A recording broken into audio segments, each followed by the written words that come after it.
Hello students, I have sent you a link of YouTube video related to reaction of zinc granules and hydrochloric acid. First watch that, then we will discuss. Okay.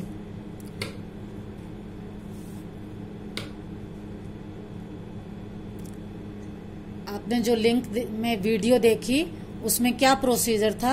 Add dilute hydrochloric acid to a test tube. आपने एक test tube में dilute hydrochloric acid लिया। Add a few zinc granules in the test tube. उसी test tube में आपने zinc के granule डाले।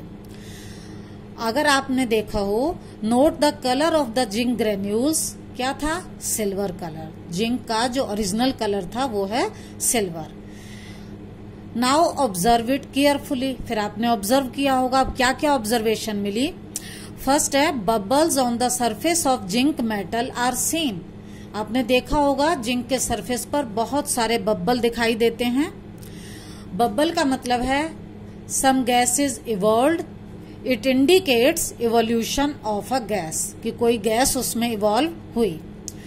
Next है, bottom of test tube feels hot. अगर आप इस एक्टिविटी को लैब में करोगे और ऑब्जर्व करोगे कि जो टेस्ट ट्यूब का बॉटम है वो गर्म हो जाता है। Why? It is due to the rise in temperature. क्योंकि जब रिएक्शन हुई तो टेम्परेचर राइज हो जाता है। It means heat is evolved. देखो आपने क्या देखा? Evolution of a gas, gas evolve हुई। Heat is evolved, heat evolve हुई।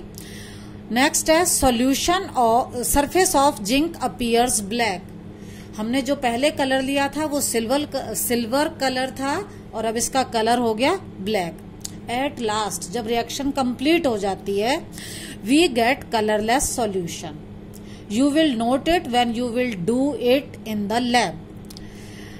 ये एक्टिविटी हो गई, आपकी ऑब्जर्वेशन हो गई। एक्टिविटी को करते समय आपको क्या क्या प्रिकॉशन लेनी है, क्या क्या ध्यान रखना है? Handle the acid with care. Acid को बहुत ध्यान से हैंडल करना है। अब आपने एक्टिविटी देख ली। एक तो देखी थी बर्निंग ऑफ मैग्नीशियम रिबन। दूसरी आपने डिस्कस की reaction between lead nitrate and potassium iodide. और जो थर्ड देखी वो आपने ऑब्जर्व की reaction of zinc granules with dilute hydrochloric acid.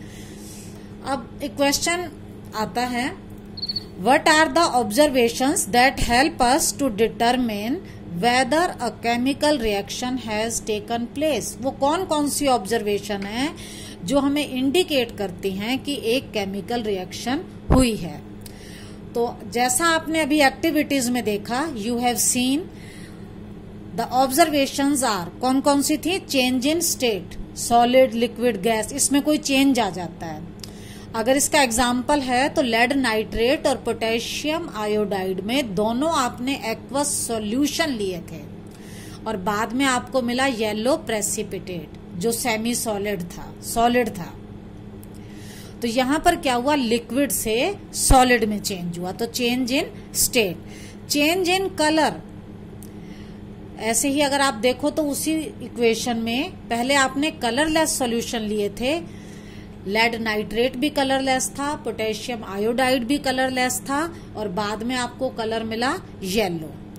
Third है इवोल्यूशन ऑफ अ गैस। अभी आपने जिंक और हाइड्रोक्लोरिक एसिड की देखा तो उसमें एक evolution of a gas, bubble दिखाई दिए थे। और फोर्थ है चेंज इन टेम्परेचर। इसी इक्वेशन में, इसी रिएक्शन में bottom of test tube feels hot, क्योंकि यहां पर क्या हुआ? राइज इन टेम्परेचर, तो चेंज हुआ। तो ये जो 4 ऑब्जर्वेशन हैं ये हमें इंडिकेट करती हैं कि कोई केमिकल रिएक्शन हुई है। ये आपकी एनसीईआरटी बुक में एक्टिविटी 1.3 थी और ये 4 ऑब्जर्वेशन थी जो हमें इंडिकेट करती हैं। In the next video we will discuss chemical equations. Thank you.